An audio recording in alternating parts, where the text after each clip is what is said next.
Mai Sato, the UN Special Rapporteur on Human Rights for Iran. Thanks for your time. First of all, I wanted to ask you this question. What inspired you to get that mandate? I've heard somewhere that you mentioned women, life, freedom. Is that all? No, there's several reasons why I wanted to apply for this mandate. First, definitely Women, Life, Freedom movement, seeing that in the news and articles, that definitely made me more curious about the human rights situation in Iran. And growing up as a Japanese woman, Japan is a developed country, but with very low gender equality. So I know what it's like to be a woman in a country where gender equality isn't the norm. But another reason is I'm a death penalty specialist. And so I've looked at the death penalty in Iran. So I was very curious about the situation and learn a lot more. So those are some of the reasons that inspired me to apply for the job. So I understand that you emphasize on three themes. One is gender perspective, that because of your background, and then right to life, as your academic background suggests that you dedicated your life for death penalties. And then there is a third aspect to it, and you wanted to strive on transparency. How transparent is Islamic Republic of Iran? Yeah, absolutely. Those are the three themes. If I may add, in terms of gender perspective, I'll probably add intersectional approach in terms of treatment of ethnic minorities, religious minorities, and the intersectional impact of that with the gender aspect. But you're absolutely right that the third point, transparency, which is, I think, extremely key in human rights protection. But I think it's something that previous rapporteurs haven't paid enough attention to, in my view. And as a social scientist, data is really important. And I really want to focus my mandate on transparency throughout the mandate. You mentioned that you're providing a new perspective to the mandate. Same impartiality, objectivity, and independence, but you, as a social scientist, are relying on gathering data. You said that, somewhere that you're all about listening, gathering information. How this reflected in your first report? So if I could focus on the transparency, if we use the example of the death penalty, I requested execution numbers from the Islamic Republic of Iran, because I think this is basic information. If the state wants to exercise its power to take away life as a form of criminal punishment, it comes with their obligation to be transparent. And I think that includes not just the execution numbers, but how the police investigations were carried out, the trial process that guarantees, and then also publish written judgment that's made available. And I think so transparency is not just the execution numbers, but I think even the basic information is currently not shared. And regarding the death penalty, again, you had an extensive background in that certain issue, but when it comes to Iran, in terms of the rate per capita is the highest rate. And again, as you suggested, the numbers are not quite transparent. Do you think that they might use execution as a social or political function, as you have witnessed in other countries?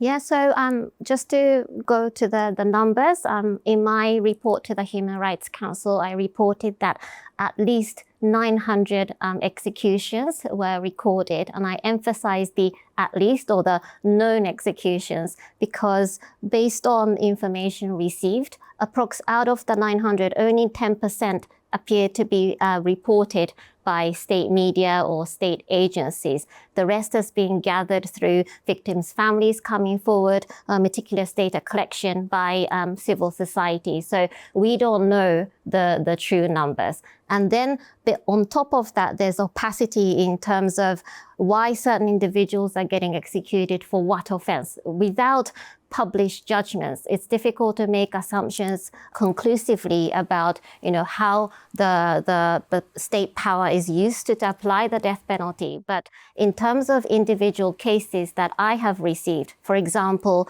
a death penalty applied to on the basis of broadly defined national security offense. In some cases, individuals are simply exercising their freedom of assembly expression in participating in peaceful assembly.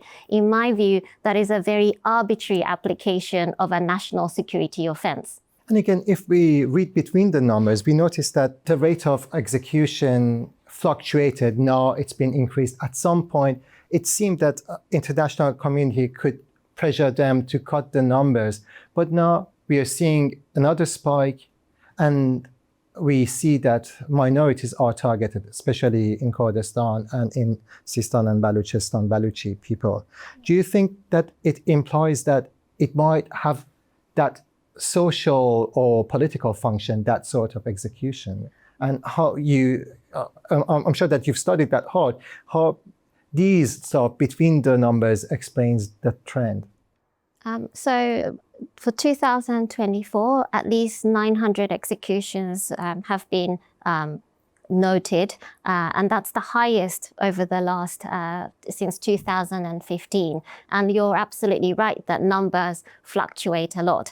Just after the 2017 reform in drugs law, there was a rapid decline in the number of drug-related executions, but the numbers have rapidly gone up. Now, is that because there's something happening in terms of drug enforcement in the country, or is it the genuine depiction of what's happening in the society? We just simply don't know. But I take the view that, there's academic consensus that death penalty isn't an effective deterrent. So any country that exercises its lethal power over its citizens as a mode of criminal punishment, they're using that to control its citizens rather than as a form of effective deterrent.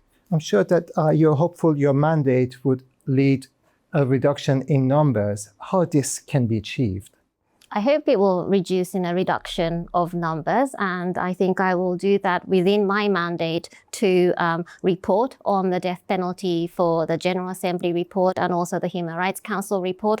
I also, as a mandate holder, can send communications to the Islamic Republic of Iran on individual allegations of violations, and that could be on the death penalty. I can also do press releases, raise awareness. So those are the ways in which that I could work on this, and I hope that I will be able to contribute in some ways in reducing the number of executions, but hopefully putting a moratorium with a view to complete abolition. Again, going back to the way that you approached your mandate, which is, as you said, as a social scientist, is based on numbers, gathering data, how you achieved that it was less than a year that you've been in the job and you published your report, and how you approached your report with that emphasis that you had on numbers, especially how it's been reflected in that the recent report, apart from the execution numbers. There's two types of data that I have access to. One is qualitative data, often revolving individual allegations, cases, and then you have the more quantitative data, often gathered by civil society organizations. In preparation for the Human Rights Council report, I put a public call for input, which was put on the mandate's website. The states, or including the Islamic Republic of Iran, can also submit the numbers too if they wish to. And there I asked for gender-related killings, death penalty numbers, child marriage statistics, but there's also government statistics on this as well. So what I've done in the report is, where available, I would cite the official, publicly available, or sometimes not publicly available, but official data where possible. And if not, I will supplement that with other sources of information, and where there are discrepancies, highlight that. I understand that it wasn't easy for you because the mandate hasn't been really welcomed by Iranian authorities, and they always question the legitimacy of it, and they weren't really cooperative with the previous mandates. How engaging were Iranian authorities with you for past nearly a year? Yes, I've been in the position for just under a year, and I have had meetings with the permanent mission and the Islamic Republic of Iran in Geneva and in New York. The communications that I sent, I do often get a response to that, and the communications published on the mandate's website. Yes, there has been engagement to that level. I would like more substantive engagement with the content of the communication, and I look forward to more substantive dialogue, at the interactive dialogue, whether it's at the Human Rights Council or the General Assembly, on the content of the report. So the way that they reflected on your report and in parallel to fact-finding missions report in March, does it make you hopeful that they are going to engage more, cooperate more, or make you a bit less optimistic? I certainly hope that the engagement will continue and the engagement will be more substantive. And the ideal scenario will be that I will be invited to do a country visit, and I will continue to work on that. Are you hopeful to get the permission to visit? Because your predecessors, 6 of them couldn't get access to the country. Yeah, absolutely. Only one rapporteur has had access to the country. And looking back, of course, there's a pessimistic outlook. But as a current mandate holder, I think it's partly my job to remain optimistic and continue to engage with the Islamic Republic of Iran, because being able to gather firsthand data is key. And I think it will improve the reporting, and also it would mean a lot to this mandate.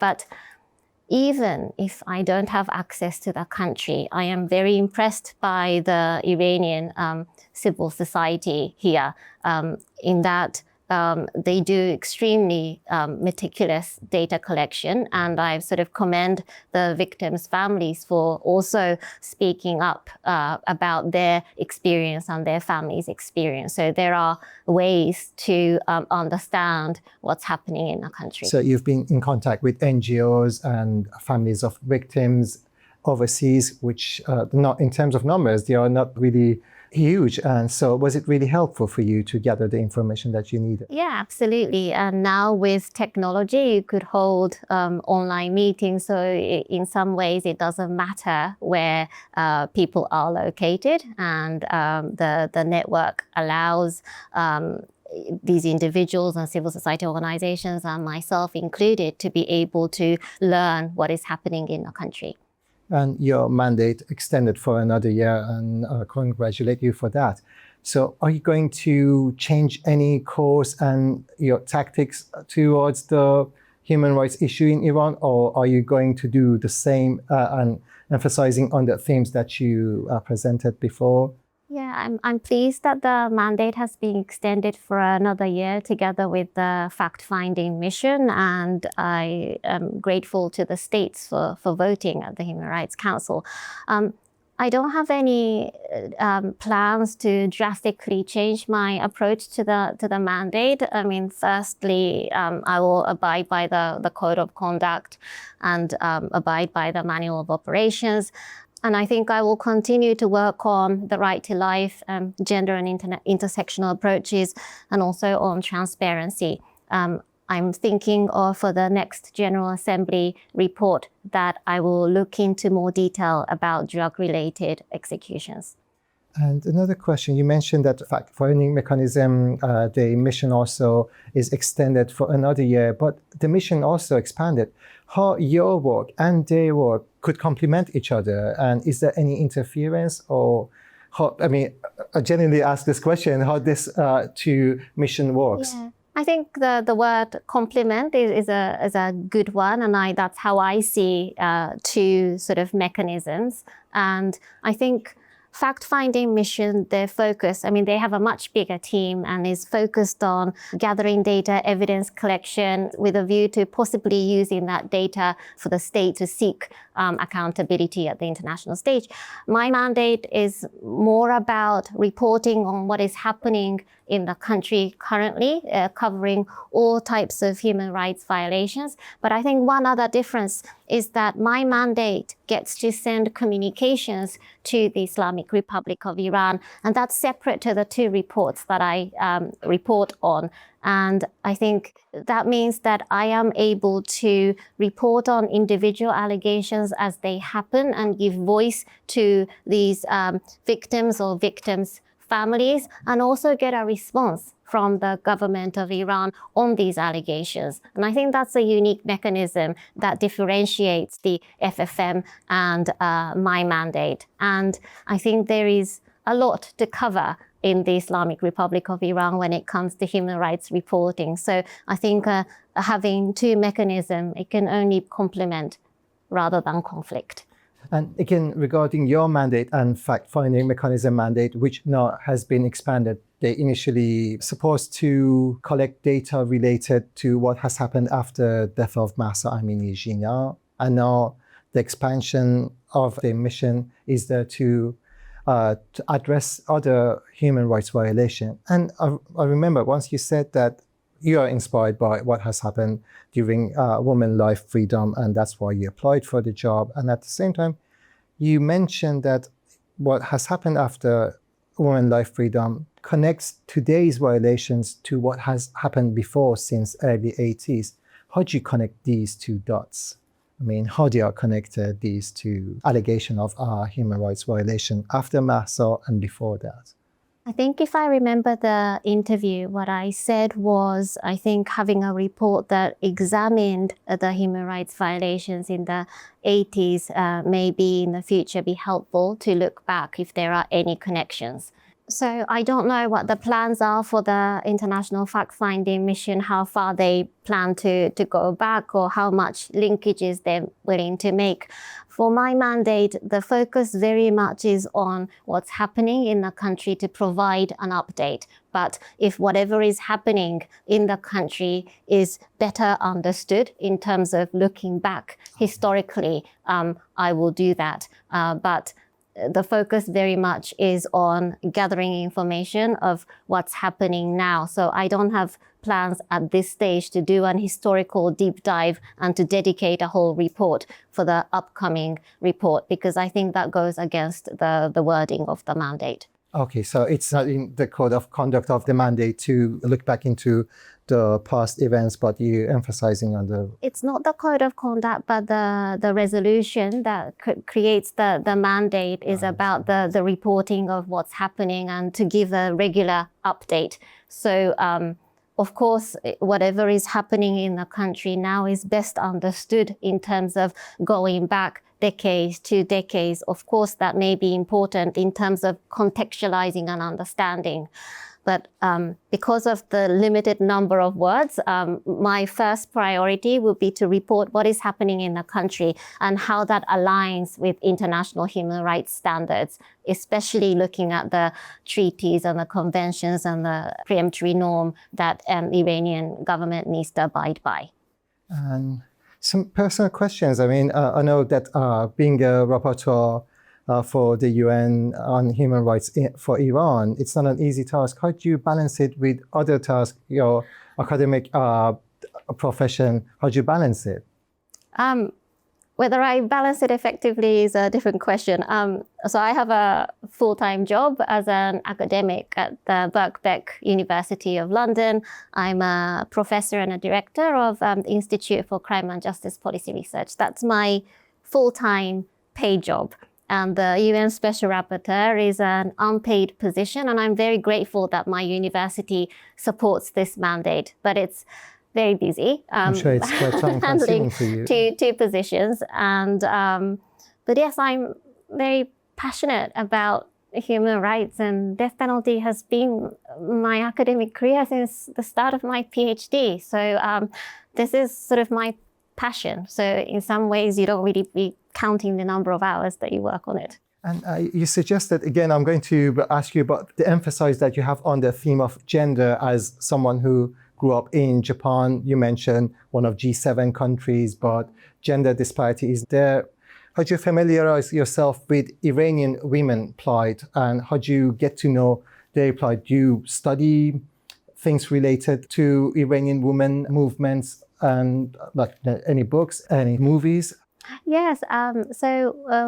Before I moved to Birkbeck, I've watched some sort of Iranian films, and not specifically on sort of women, but a couple of films on the death penalty that depicted very strong women. And I'm very much in awe whenever I speak with women activists and human rights activists with the rapporteur's work. And I think seeing the resilience inside the country, I feel that they're very much, understanding of their rights and also their willingness to exercise and defend those rights.